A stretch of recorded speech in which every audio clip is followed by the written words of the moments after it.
এদিকে জুমার পরেই ভয়ঙ্কর ঘোষণা দিল যুক্তরাষ্ট্র থেকে। শেখ হাসিনা পদত্যাগ করেননি এখনও বাংলাদেশের প্রধানমন্ত্রী শেখ হাসিনা। শেখ হাসিনার পদত্যাগপত্র জাতিসংঘে জমা না দিলে সেনাবাহিনীর উপর নিষেধাজ্ঞা। ডক্টর মোহাম্মদ ইউনূসের জন্য খুবই দুঃসংবাদ। খুব শীঘ্রই তিনি মার্কিন যুক্তরাষ্ট্রে যাচ্ছেন। আপনারা জানেন যে সেখানে আপনার সম্ভবত জাতিসংঘের একটা প্রোগ্রাম আছে। আমরা বিশ্ব জনমতকে জানান দিতে এসেছি এই অবৈধ ইউনূস সরকারের নেতৃত্বে বাংলাদেশে যে গত 1 মাস ধরে যে কিছু হচ্ছে, আপনারা দেখছেন মানুষকে নির্বিচারে কিভাবে হত্যা করা হচ্ছে, খুন করা হচ্ছে। দর্শক, ভিডিওটি কি নিয়ে হতে চলেছে ইতিমধ্যে আপনারা বুঝতে পেরেছেন। দর্শক, আজকের এই ভিডিওটিতে কিছু চাঞ্চল্যকর তথ্য আপনাদের মাঝে প্রকাশ করা হবে, যা দেখে আপনি অবাক হতে বাধ্য হবেন। তাই দেরি না করে একটি লাইক দিয়ে দেখতে থাকুন একের পর এক সব ভিডিওগুলি। ডক্টর ইউনূসের যে অন্তর্বর্তীকালীন সরকারের নীতি, সেই নীতিটা নিয়ে ইতিমধ্যে ধরেন খোলামেলা সমালোচনা না করলেও অনেকাংশে সমালোচনা শুরু হয়েছে। বিশেষ করে আপনার আওয়ামী বিরোধী যেই রাজনৈতিক দলগুলো আছে, তারা ভাবছে যে ডক্টর ইউনূসের অ্যাকশনের ভূমিকাটা হবে ধরতক্তা মার পেরেক টাইপের। বাট অন্তর্বর্তীকালীন সরকারে ডক্টর আসিফ নজরুল ইসলাম থেকে যারাই আছেন তারা অনেকটা ধীর গতিতে হাঁটছেন। কেউ কেউ বলছেন যে আওয়ামী লীগ নেতাদেরকে বাংলাদেশ থেকে পালিয়ে যেতেও সহযোগিতা করা হচ্ছে এই সরকারের পক্ষ থেকে। কারণ আমাদের সেনাবাহিনীর কাছে যেই সকল 650 জনের উপরে মানুষ ছিলেন, তারা আসলে কারা ছিল, তারা এই মুহূর্তে কোথায় আছে, এ নিয়েও নানান ধরনের বক্তব্য আসছে। তবে ডক্টর ইউনূসের যে রাষ্ট্র পরিচালনার নীতিটা আপনি যদি গভীরভাবে খেয়াল করেন, আমার কাছে যেটা মনে হচ্ছে আর কি, যে কারোর সাথেই বিভেদে জড়াতে চাচ্ছেন না। তিনি চাচ্ছেন কোনো পক্ষে যেন তার অবস্থানটা মেক শিওর না হয়।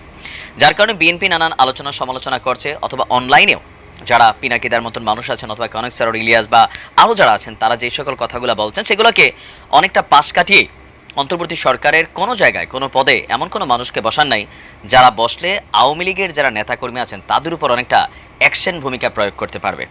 তো সর্বশেষ প্রশ্ন হচ্ছে যে 5ই আগস্টে শেখ হাসিনা যখন বাংলাদেশ ছেড়ে ভারতে গেলেন, 45 দিন তার কূটনৈতিক এই পাসপোর্টটার মেয়াদ ছিল। তো এখন গতকালকে থেকে শেখ হাসিনার এক ধরনের পাসপোর্টবিহীন ভারতে থাকার অবস্থান শুরু হয়েছে। তাহলে কোন স্টেটাসে এই মুহূর্তে ভারতে থাকবেন শেখ হাসিনা? এটার সলিউশনটা ডক্টর ইউনূস তার এক কথার মাধ্যমে দিয়ে দিয়েছেন।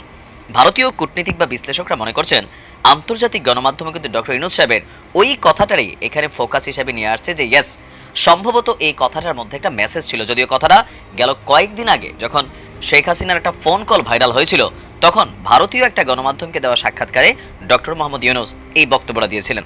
তার বক্তব্যটা ছিল এমন যে শেখ হাসিনা যেন ভারতে চুপচাপ থাকে, তিনি যেন কোনো ধরনের কথাবার্তা না বলেন, যে কথার মাধ্যমে দেশে অস্থিতিশীল অবস্থার তৈরি হয়।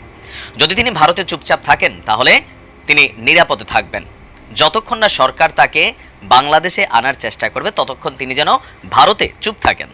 এখন তিনার এই কথাটার মধ্যে বিশ্লেষকরা যে মিনিংসটা খুঁজে পাচ্ছেন, যে কূটনৈতিক পাসপোর্টটা শেষ হলেও আনটিল বাংলাদেশের সরকার, অন্তর্বর্তী সরকার শেখ হাসিনাকে ভারতে এক ধরনের থাকার বৈধতা দিচ্ছেন, যে ভারত সরকার যেভাবে ভালো মনে করে সেভাবে যেন শেখ হাসিনাকে ভারতে রাখে।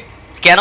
কারণ হচ্ছে এই মুহূর্তে যদি শেখ হাসিনা বাংলাদেশে প্রবেশ করে তাহলে পরিস্থিতি কেমন হবে? গতকালকে বাইতুল মুকাররম মসজিদে পলাতক সেই খতিবের উপস্থিতি একটা দৃশ্যপট কিন্তু দেখিয়ে দিয়েছে। তো সম্ভবত কোথাও না কোথাও ডক্টর মোহাম্মদ ইউনূস চান না যে বাংলাদেশে তিনি ক্ষমতায় থাকাকালীন এমন কোনো পরিস্থিতির উদ্ভব হোক। আবার অপরদিকে আমাদের আইন উপদেষ্টা ডক্টর আসিফ নজরুল ইসলাম বলেন, পররাষ্ট্র উপদেষ্টা যিনি আছেন বা সরকারের বিভিন্ন যেই উইংসগুলো আছেন, শেখ হাসিনাকে বাংলাদেশে ফিরিয়ে আনতে বিএনপি বা রাজনৈতিক নেতারা যতটা সরব বক্তব্য দিচ্ছেন, কিন্তু যাদের হাতে এই ক্ষমতাটা, যারা ফিরিয়ে আনবেন বা প্রসেসিংটা করবেন, তারা অনেকেই ধীরগতি বা এ ব্যাপারে অনেকটা গা ঢাকা অবস্থা বা ধরেন মানে ভাবলেশহীন একটা ভূমিকা পালন করছেন। তো এইটার কারণ কি ভিডিওর প্রথমের অংশে বলেছি যে ডক্টর ইউনূসের যে ভূমিকা, তিনি কিন্তু আসলে কোনো দলের সাথে বিভেদে যেতে চান না। কারণ তার এই অন্তর্বর্তীকালীন সরকার হয়তো 2 বছর থাকবে, 3 বছর থাকবে, 5 বছর থাকবে, এরপর একটা গণতান্ত্রিক সরকার আসবে। সেই সরকার আসার পরে বা এই সরকার থাকা অবস্থাতেই আওয়ামী লীগ আবার পুনর্গঠিত হবে। বাংলাদেশ থেকে আওয়ামী লীগকে নিশ্চিহ্ন করে ফেলা, এটা কিন্তু আসলে সম্ভব না। বাংলাদেশ থেকে কোনো রাজনৈতিক দলকে, বিশেষ করে 3টা দলকে, জাতীয় পার্টি হয়তো বিলুপ্ত হয়ে যেতে পারে, কিন্তু জামায়াত ইসলাম, বাংলাদেশ বিএনপি বা বাংলাদেশ আওয়ামী লীগ, তাদেরকে সরকার যে যতই পরিকল্পনাই করুক, এই টিমগুলোকে কিন্তু রাতারাতি এখান থেকে আপনার মাটিতে মিশাই দেওয়া সম্ভব না, অথবা নিষিদ্ধ করা সম্ভব না। যদি করাও হয়, কোনো সরকার সেটা করে, তাহলে রেজাল্ট কি হবে? জামায়াত ইসলামকে আওয়ামী লীগ কিন্তু নিষিদ্ধ করেই সরকার পতন হয়েছিল, কিন্তু জামাত কিন্তু তাদের আইনের মাধ্যমে বৈধতাকে ফিরিয়ে নিয়ে এসেছে।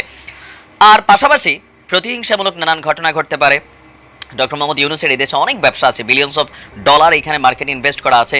তো সেই দিনগুলোতে আসলে ডক্টর মোহাম্মদ ইউনূসকে কোনো রকম ইস্যু ছাড়াই এক ধরনের আওয়ামী লীগের সাথে ডক্টর মোহাম্মদ ইউনূসের যে অবস্থান তৈরি হয়েছিল, তো এখন যদি তিনি তার ক্ষমতাকে প্রয়োগ করে কোনো ধরনের নেগেটিভ সিচুয়েশন তৈরি করেন, তিনি সম্ভবত দূরদর্শী চিন্তা করছে যে পরবর্তী সময় এইটার তো ভাই ইফেক্ট থাকবে। আবার ধরেন যে রাজনৈতিক মামলাগুলা, বাংলাদেশের ইতিহাস বলে যে যতগুলো মামলাই থাকুক, যখন টার্ম চেঞ্জ হয়ে যায় তখন মামলাগুলো রাতারাতি গায়েব হয়ে যায়। তো এরকম নানান ইস্যুতে আসলে শেখ হাসিনাকে এই মুহূর্তে বাংলাদেশে ফিরিয়ে আনার ইচ্ছা, আমার ধারণা বা যতটুকু আমরা আবহাওয়াটা বুঝতে পারতেছি, বা বিশ্লেষকরা যারা ভাবছেন যে শেখ হাসিনার পরবর্তী গন্তব্য কোথায়, যেখানে বাংলাদেশে 10-12 লক্ষ রোহিঙ্গা আশ্রয় দিয়া নিজেই ওয়ান কাইন্ড অফ এখন রোহিঙ্গাদের মতন তিনি ভারতে আছেন, তিনি না পারছেন আরবদের কোনো দেশে যেতে, আমেরিকা তার ভিসা বাতিল করেছে, যুক্তরাজ্য এক ধরনের কৌশলী অবস্থান নিয়েছে, সেখানে তাকে প্রবেশ করতে দিচ্ছে না, ফিনল্যান্ডেও তিনি যেতে পারছেন না, তাহলে তিনি যাবেন কোথায়? দিন শেষে আওয়ামী লীগের বাতিঘর হিসেবে চিহ্নিত ভারতেই হয়তো তাকে থাকতে হবে। এখন আমাদের সরকার যদি বিষয়টা নিয়ে বাড়াবাড়ি লেভেলে যায়, অথবা ধরেন শক্ত ভূমিকা যায়, প্রতিবেশী কূটনৈতিক সম্পর্ক বা যে আইনগুলো আছে বা দ্বিপাক্ষিক চুক্তি আছে, তাহলে ভারত সরকারকে একটা বিপদে পড়তে হবে।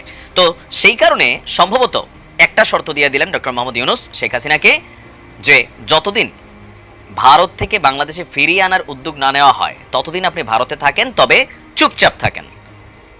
এখন এই মেয়াদকালটা কতদিন ডক্টর মোহাম্মদ ইউনূস তার বক্তব্যের মধ্যে প্রকাশ করেননি। আর গতকালকে ফিনান্সিয়াল টাইমস বা ইন্ডিয়া টুডে বা ভারতের যে গণমাধ্যমগুলো, তারা কিন্তু শেখ হাসিনার ইস্যুতে কথা বলছে যে শেখ হাসিনা আসলে ভারতে কিভাবে থাকবেন, বা তাকে ভারতে রাখলে বাংলাদেশের সাথে কূটনৈতিক সম্পর্কে ভাটা পড়বে কিনা। ভাটা পড়বে, তবে সেটা যদি একটা রাজনৈতিক সরকার হয়। স্বাভাবিকভাবে যদি বিএনপি ক্ষমতায় আসে 100% তারা কূটনৈতিক যে শক্তি সেটাকে সর্বোচ্চ প্রয়োগ করে ভারত থেকে তাকে ফিরিয়ে আনার চেষ্টা করবে। আগামী 24 তারিখে জাতিসংঘ সদর দপ্তরে একটা দ্বিপাক্ষিক বৈঠকে মিলিত হবেন। তো এটা অভূতপূর্ব কেন, নজিরবিহীন কেন, সে ব্যাপারটা একটু বলি। এমনিতেই মার্কিন প্রেসিডেন্টের সঙ্গে একটা বৈঠক করা আমাদের মতো দেশের সরকার প্রধানের জন্য একটা যে কত বড় ঘটনা, কত আকাঙ্ক্ষিত ঘটনা, এটা আমরা বিগত সরকার প্রধান শেখ হাসিনার বিভিন্ন সময়কার যে আকুতি, যে চেষ্টা, যে কাতর আর্তনাদ, তার মধ্যে আমরা বারবার দেখেছি। উনি সফল হতে পারেননি, ওনাকে সেভাবে গুরুত্বই দেওয়া হতো না। তারপরে একটা বৈঠক করার জন্য দিনের পর দিন উনি যেয়ে সেখানে অপেক্ষা করতেন হোটেলে। আর এক্ষেত্রে যেটা হচ্ছে যে মার্কিন প্রেসিডেন্ট ইউনূস সাহেবের সঙ্গে দেখা করবেন নিউ ইয়র্কে।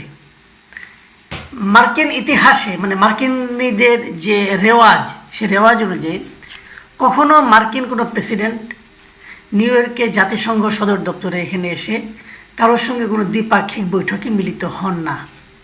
এরা সাধারণত করেন কি, এখানে আসেন, যখন তারা নিউ ইয়র্কে আসেন, যখন তারা জাতিসংঘের কোনো অধিবেশনে আসেন, বড়জোর তারা সাধারণ পরিষদে একটা বক্তৃতা দেন, এই দেওয়ার জন্য আসেন।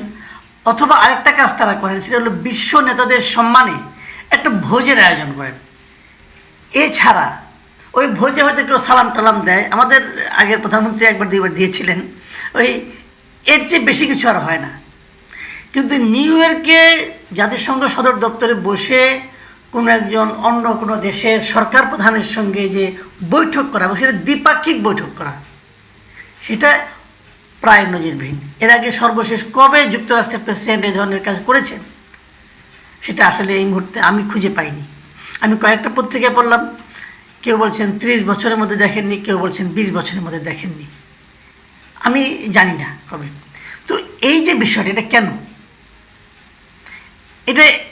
এটা কেন, এই প্রশ্নের উত্তরটা যদি আমাদের আগের সরকার প্রধান একটু খুঁজে দেখতেন, একটু চিন্তা করতেন, তাহলে হয়তো দেশটা আজকে অন্য একটা জায়গায় যেত।